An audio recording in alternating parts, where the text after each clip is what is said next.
In his own farewell address, George Washington wrote that self-government is the underpinning of our safety, prosperity, and liberty. But from different causes and from different quarters, much pains will be taken to weaken in your minds the conviction of this truth. And so we have to preserve this truth with jealous anxiety that we should reject the first dawning of every attempt to alienate any portion of our country from the rest, or to enfeeble the sacred ties that make us one.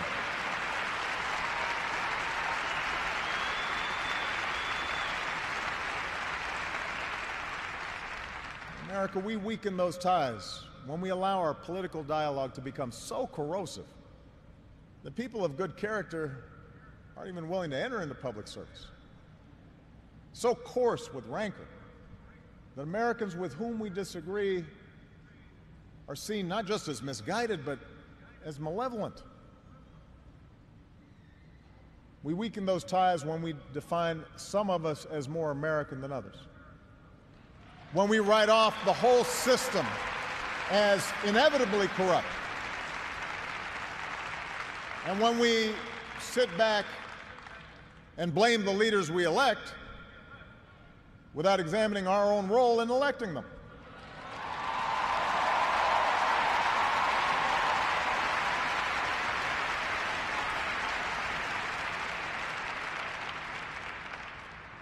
It falls to each of us to be those anxious, jealous guardians of our democracy, to embrace the joyous task we've been given to continually try to improve this great nation of ours. Because for all our outward differences, we in fact all share the same proud title, the most important office in a democracy: citizen. Citizen.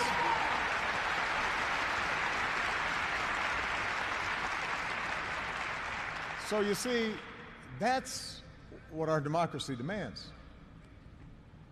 It needs you. Not just when there's an election, not just when your own narrow interest is at stake, but over the full span of a lifetime. If you're tired of arguing with strangers on the internet, try talking with one of them in real life.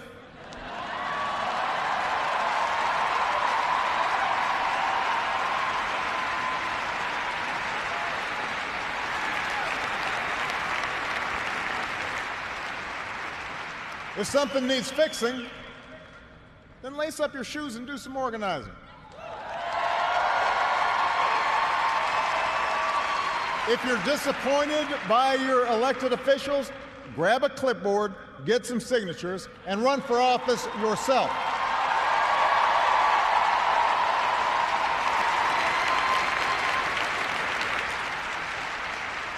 Show up. Dive in. Stay at it. Sometimes you'll win. Sometimes you'll lose. Presuming a reservoir of goodness in other people, that can be a risk. And there will be times when the process will disappoint you. But for those of us fortunate enough to have been part of this work and to see it up close, let me tell you, it can energize and inspire. And more often than not, your faith in America and in Americans will be confirmed. Mine sure has been. Over the course of these 8 years, I've seen the hopeful faces of young graduates and our newest military officers. I have mourned with grieving families, searching for answers, and found grace in Charleston Church. I've seen our scientists help a paralyzed man regain his sense of touch. I've seen wounded warriors who at points were given up for dead walk again. I've seen our doctors and volunteers rebuild after earthquakes and stop pandemics in their tracks. I've seen the youngest of children remind us through their actions and through their generosity of our obligations to care for refugees or work for peace. And above all, to look out for each other.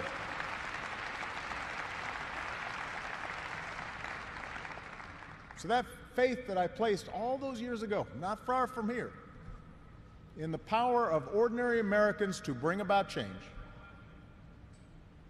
that faith has been rewarded in ways I could not have possibly imagined. And I hope your faith has too. Some of you here tonight or watching at home, you were there with us in 2004, in 2008, 2012.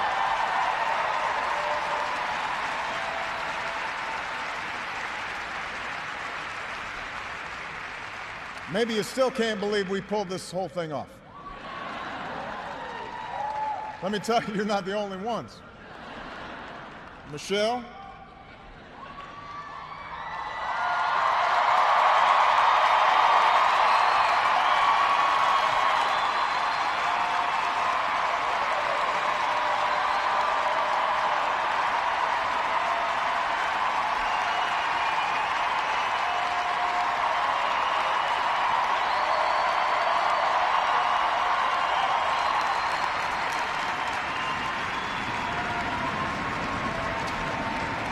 Michelle LaVaughn Robinson, girl of the South Side.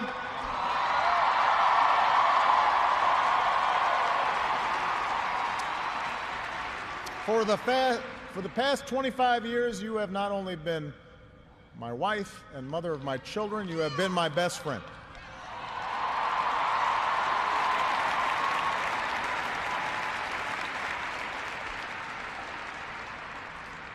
You took on a role you didn't ask for, and you made it your own, with grace and with grit and with style and good humor.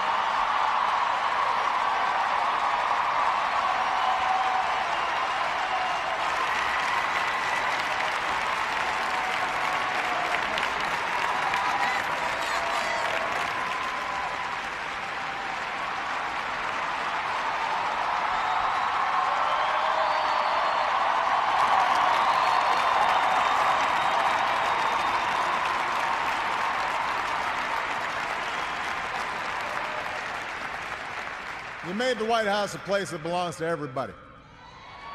And a new generation sets its sights higher because it has you as a role model. So you have made me proud, and you have made the country proud.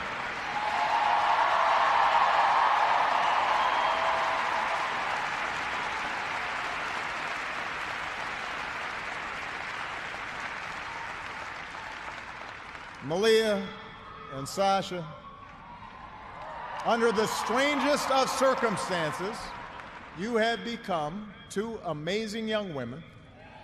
You are smart and you are beautiful, but more importantly, you are kind and you are thoughtful and you are full of passion.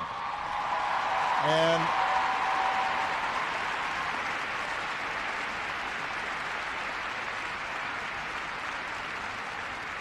you wore the burden of years in the spotlight so easily. Of all that I have done in my life, I am most proud to be your dad.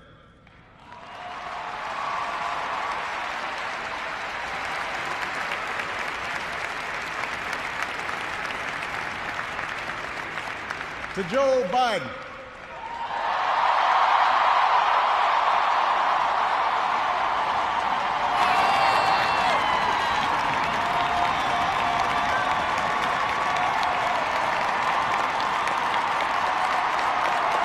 the scrappy kid from Scranton, who became Delaware's favorite son.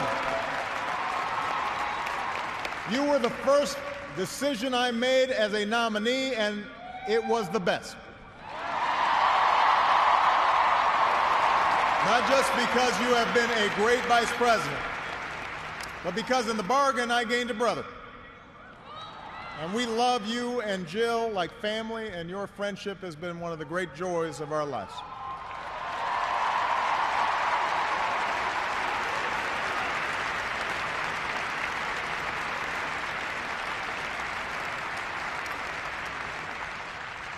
To my remarkable staff,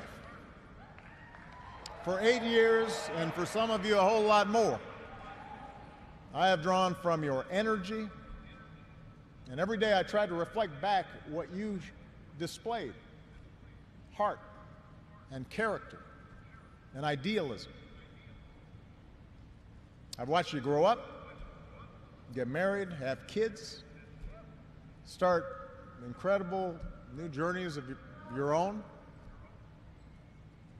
Even when times got tough and frustrating, you never let Washington get the better of you. You guarded against cynicism. And the only thing that makes me prouder than all the good that we've done is the thought of all the amazing things that you are going to achieve from here.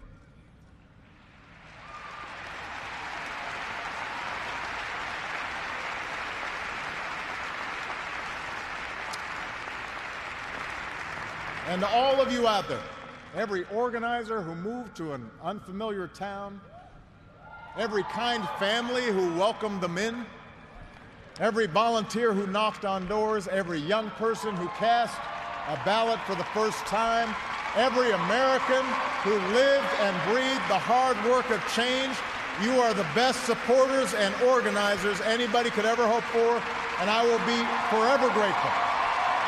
Because you did change the world. You did.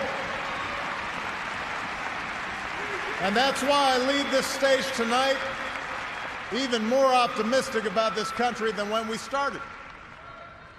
Because I know our work has not only helped so many Americans, it has inspired so many Americans, especially so many young people out there, to believe that you can make a difference, to hitch your wagon to something bigger than yourselves. Let me tell you, this generation coming up, unselfish, altruistic, creative, patriotic, I've seen you in every corner of the country. You believe in a fair and just and inclusive America. You know that constant change has been America's hallmark, that it's not something to fear, but something to embrace. You are willing to carry this hard work of democracy forward. You'll soon outnumber all of us, and I believe as a result, the future is in good hands.